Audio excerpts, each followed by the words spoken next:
Dans la capitale, en cette journée particulière, de nombreux Tunisiens ont choisi de célébrer le 67e anniversaire de la fête de la République en dénonçant les récentes arrestations à travers l'exposition symbolique d'un panier attaché avec des chaînes en acier symbolisant les prisonniers d'opinion dans les prisons, exigeant la libération de tous les détenus politiques.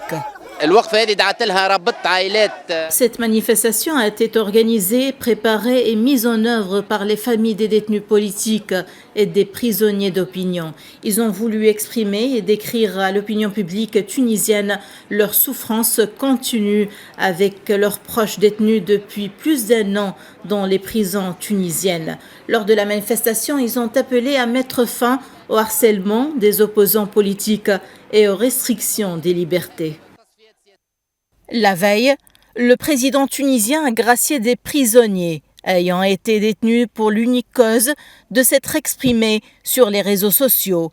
Mais cette initiative ne semble pas avoir suffi pour calmer la colère chez ceux qui veulent dénoncer le décret 54, le jugeant d'abusif.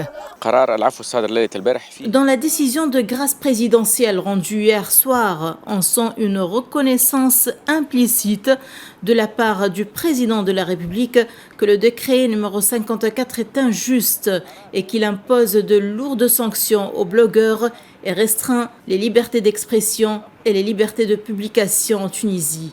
Il a donc voulu prendre une mesure corrective avant les élections présidentielles. Près de 3 ans après le coup de force de juillet 2021, à la faveur duquel le président Kais Saïed, élu à la tête de l'État en 2019, avait imposé un régime d'exception. Depuis, il a démantelé le régime parlementaire mis en place au lendemain de la révolution de 2011 pour lui substituer un régime hyper-présidentialiste, concentrant entre ses mains l'essentiel du pouvoir.